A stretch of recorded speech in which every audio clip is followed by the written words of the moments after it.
Kangleipakya Puwarida Sanglingbagi Khongul Liba Ingbana Saru Yoba Makai Chikpagi Jaina Khanglingai Khanghodana Pairakpa Lechil Pungphaina Kungna Amuk Kupsin Kiduna Isagi Thangadawriba Khongpham Phawba Udaba Matamda Lambi Lamhangna Bagumbani Puwarigi Latam Sing Phaktokpada Mami Samigum Wari Likhul Amada Thapna uba phanglamlaga amuk mangkhiduna leibaki chatna kanglongi wangmada thabak tawrubagi wayel chairak pinaba inakta amuk leptuna saphonglakpa haiba ngamba natte mitta aki tuzungbagi mami machet ama phawba tadana ningthaugi yathangda aranba tawbasingi lurel kaklaga mathwai lauriba akhannaba mi khuzok asi sanglingba haiba asini Malemgi mafam ataidasu laingaki kanglongi wangmada chatpa miyoisingda chairak pinaba misak adumak lei adubu Kangleipakya chatna kanglonsing chatlam lutingi wangmada leirakpasingbu dandi piriba sanglingbasinggi wari asidi top topi Akashbani Imphal gi ipau kangbuna nongmaijing numit khudingi pungpham asida sandokchaba akhanaba thauramgi saruk ama oina ngasi amuk puduna lakchari Kangleipakya Sanglingbagi Maikhum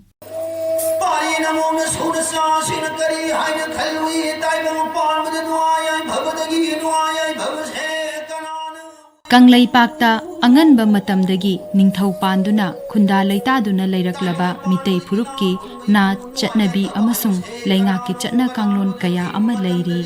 Laioi Khraba Ipa Ipusingna Chatnabi Sing Asigi Marumda Nungi Oiba Laitingi Wahanthok Ama Hek Hek Phumduna Thambirami Sanglingba Hairiba Lanmigi Loisang Manungda Chanba Thaupangba Mioi Khuzok Asigisu Liklam Tongana Leizari Sanglingba hairiba ming asigi tongan ba maongda wahanthok piba yai adubu ahal lamansingna takpibagi matung inna hena chanabadi miyoiba amana leitraba matamda mahaki mathau mangam pangthoknaba potlam chairam sing sillangduna miyoi adugi aroiba mathau mangam pangthokhanbagi thabak asibu sanglingba haina su yengba yai maram asina matamgi paliba ningthauna wayel tawraba matung aranba tawramle haina warep lauraba misak adubu sibagi chairak piduna mahaki aroiba mathau mangam pangthokhali haibagi sanglingba haiba mingthol asi piba oiramba yai sanglingba amasung mahaki thaudang singi matangda Maharaja Bodhachandragi haktaktagi sana konungda laljing purel oina thaupu biramba amasung thangtagi lamda thoidok hendokna matik magul leiraba oja Kongpal Kongkham Leikaidagi Thingbaijam Ibohanbi Maitaina Asumna Hai Masi okay sana konungna matamdagi layu kharba mudi palami baning thoisingtuna moina mathomangam da pangthon bhai tare aidi da hai noi nakhutna naning thungdi haidana nangi namana sa napa nahu daikitri haina nangna lamon khmoga oi nakhutmang di pangthokanu sangling babu waretu lawraga madugi mafamda moibu toluko han hada sangling ban sabasi yam seng haida ningthongna piba phamthon haibidi loisang ama lingmaneba Mitei Phurupki Puwarida Sanglingbagi Thaudang Singi Matangda Oza Sanam Hemchandragi Lairik Masil Ne Asida Ingkumza Lisingama Chatret Humpumapanda Palamba Maidingu Chingthang Khomba Maharaja Rajasri Baigachandra Hainasu Khangnaba Iningthau Asina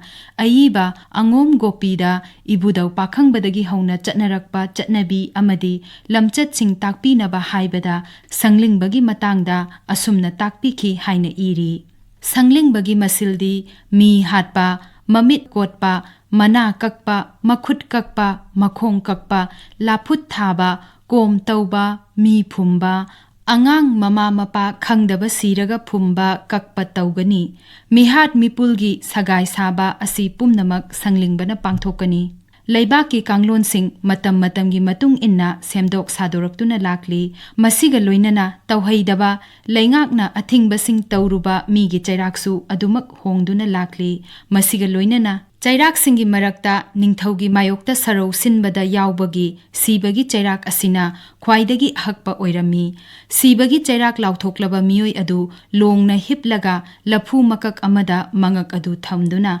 Sanglingbana Angom Salaigi Thangni Hainariba Pukak Thang Asi Sizinaduna Mangak Kaklaga Mathwai Lawi ꯅꯤꯡꯊꯧꯒꯤ ꯃꯥꯌꯣꯛꯇ ꯁꯔꯧ ꯁꯤꯜꯂꯤꯕ ꯃꯤꯑꯣꯏ ꯑꯗꯨꯈꯛ ꯅꯠꯇꯅ ꯃꯥꯒ ꯅꯛꯅꯕꯁꯤꯡꯕꯨꯁꯨ ꯆꯩꯔꯥꯛ ꯑꯁꯤ ꯄꯤꯕ ꯆꯠꯅꯔꯝꯃꯤ꯫ ꯃꯤꯇꯩ ꯐꯨꯔꯨꯞꯀꯤ ꯑꯣꯏꯅ ꯑꯩꯈꯣꯏꯅ ꯄꯥꯏꯔꯤꯕ ꯁꯤꯖꯤꯟꯅꯔꯤꯕ ꯊꯥꯡ ꯇꯦꯟꯁꯤꯡ ꯑꯁꯤ ꯂꯥꯏꯒ ꯄꯥꯡꯈꯛ ꯑꯣꯏꯅ ꯂꯧꯅꯕ ꯑꯁꯤ ꯑꯗꯨꯃꯛ ꯂꯩꯔꯛꯂꯤ꯫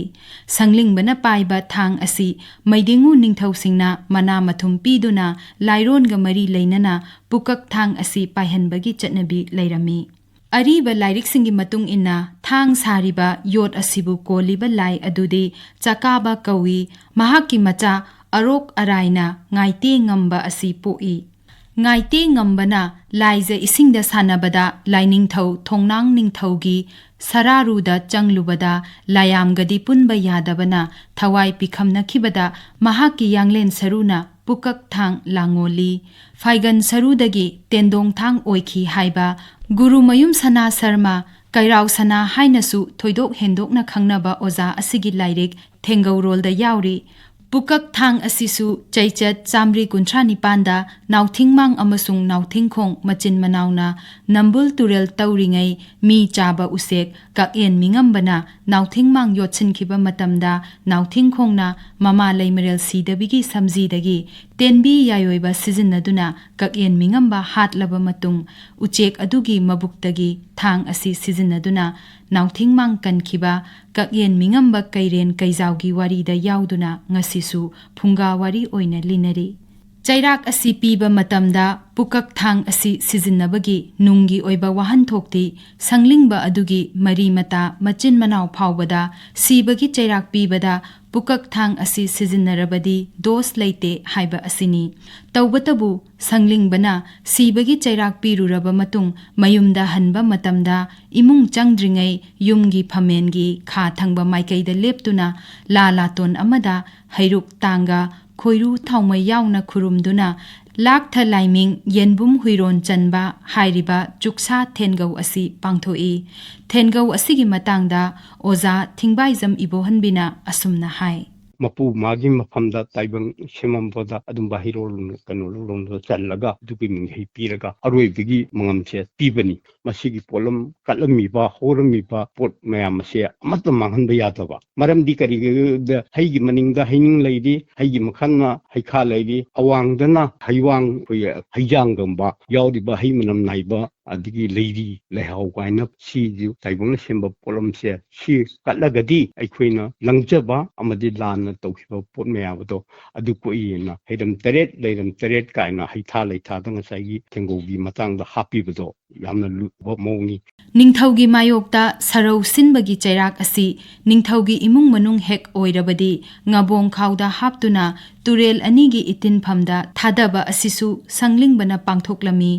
1801 ꯅꯤꯡꯊꯧ ꯆꯔꯥꯏꯔꯣꯡꯕꯅ ꯄꯥꯜꯂꯤꯉꯩ ꯃꯇꯝꯗ ꯃꯍꯥꯛꯀꯤ ꯈꯨꯕꯝ ꯑꯁꯤ ꯃꯨꯜꯂꯒ ꯂꯣꯌꯨꯝꯕꯗ ꯄꯤꯅꯕ ꯁꯔꯧ ꯁꯤꯟꯕ ꯄꯨꯈ꯭ꯔꯥꯟꯄꯥ ꯅꯥꯎꯁꯣꯝꯆꯥ ꯑꯔꯣꯏ ꯑꯃꯁꯨꯡ ꯃꯍꯥꯛꯀꯤ ꯈꯨꯠꯄꯨ 32ꯕꯨ ꯁꯪꯂꯤꯡꯕꯅ ꯀꯧꯄꯔꯦꯟ ꯍꯥꯏꯕ ꯃꯐꯝ ꯑꯗꯨꯗ ꯊꯧꯔꯤ ꯌꯥꯟꯗꯨꯅ ꯍꯥꯠꯈꯤꯕꯒꯤ ꯋꯥꯔꯤꯁꯨ ꯆꯩꯊꯥꯔꯣꯜ ꯀꯨꯝꯕꯥꯕꯗ ꯌꯥꯎꯔꯤ꯫ 1592ꯗ ꯄꯥꯟꯈꯤꯕ ꯃꯍꯥꯔꯥꯖ ꯆꯟꯗ꯭ꯔꯀꯤꯔꯇꯤꯒꯤ ꯍꯥꯛꯇꯛꯇꯗꯤ ꯆꯩꯔꯥꯛ ꯑꯁꯤ ꯀꯥ ꯍꯦꯟꯅ ꯑꯀꯤꯕꯒꯤ ꯃꯁꯛ ꯑꯣꯏꯔꯝꯃꯤ꯫ ꯁꯔꯧ ꯁꯤꯟꯕꯒꯤ ꯆꯩꯔꯥꯛ ꯑꯁꯤ ꯃꯔꯥꯜ ꯂꯩꯔꯕ ꯃꯤꯁꯛ ꯑꯗꯨ ꯁꯪꯂꯤꯡꯕꯅ ꯃꯉꯛ ꯀꯛꯂꯕ ꯃꯇꯨꯡ ꯅꯨꯡꯁꯥꯗ ꯐꯧꯔꯒ ꯊꯝꯕ ꯅꯠꯇ꯭ꯔꯒ ꯍꯛꯆꯥꯡꯒꯤ ꯀꯌꯥꯠ ꯀꯌꯥ ꯃꯇꯨꯞ ꯃꯇꯨꯞ ꯀꯛꯊꯠꯇꯨꯅ ꯃꯤꯌꯥꯝꯅ ꯎꯒꯗꯕ ꯇꯣꯉꯥꯟ ꯇꯣꯉꯥꯟꯕ ꯃꯐꯝꯗ ꯊꯝꯕꯒꯤ ꯆꯠꯅꯕꯤ ꯑꯁꯤ ꯂꯩꯔꯝꯃꯤ꯫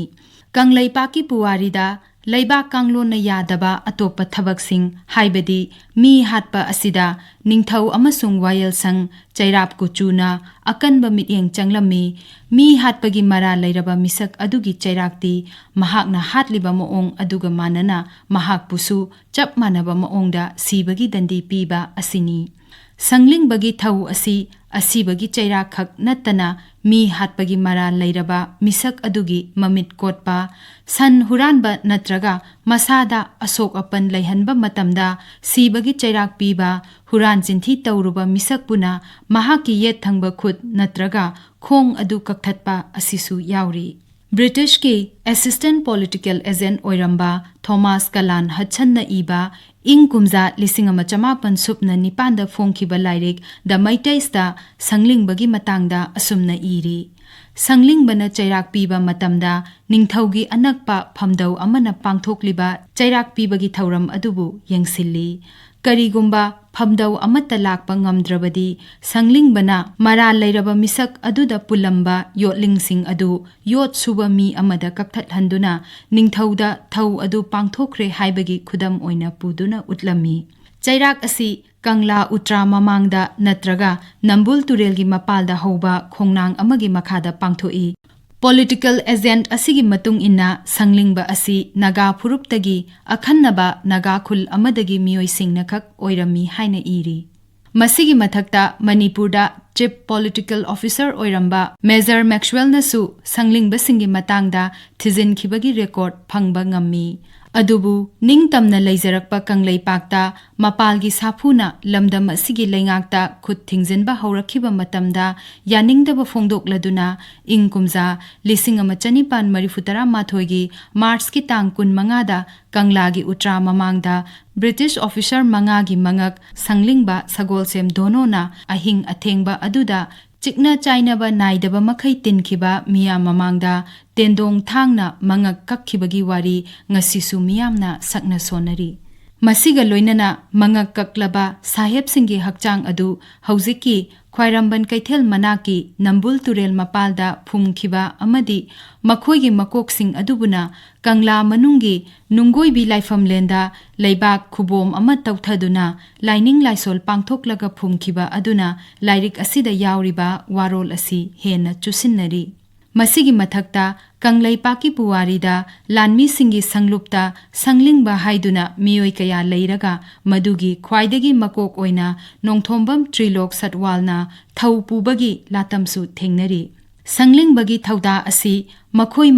mapa mapugi haktaktagi thau asi puduna lakpa macha masu singna makhatana oibagi khudamsu phangba ngammi amadi masida mitei furupki athauba lanmi kayasu yauki. Leibak ama leirabadi leibaki kanglon ama leifam thoi natrabadi kangkhong chaiba mapu pandaba haibadu thoi. Sanglingbana pangthokliba mathaudang asi tangai phadraba leibak ngakpagi saruk amani. Achum aran lepthoktuna miyamna yaraba chatna kanglongi wangmada chatke khalakpa matamda Sanglingba akiba aduna lanna thangjingadaba khongthang adudagi kalhaugadoribani. Matau asumna ingkumja 1934 gi March 15 da Sanglingba makok nongthombam Trilok Satwalgi makhada Sanglingba Sagolsem donona tendong thangna Kangleipakki maning makha tambada khut thingjelakhiba saheb manga amadi Bengul khongba ama angam athausingi yathang makhada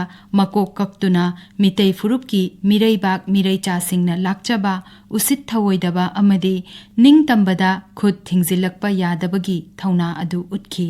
Chahi adumaki Anglo Manipuri lalda maithiraba matung Britishna Sanglingba ani asibu matamdugi kalapani hauzikina Andaman and Nicobar ithatta loi thakhibadagi maramda Manipurda amuk hanna khongdaba ngamdana thawaina pontha pikhi. Adumapu athauba Sanglingba ani asina mitei paurau cheng puraga cheng sing Phau puraga phau sing haiba para adu matamdugi malemgi thoichat wangchatnaba amadi ningtamba leibak amada khut thingjinduna akaiba thokhanba leibak amada tambikhi. Ngasisu mitei phurupki ireicha singda adugumba athauba sing adugi I cheleri.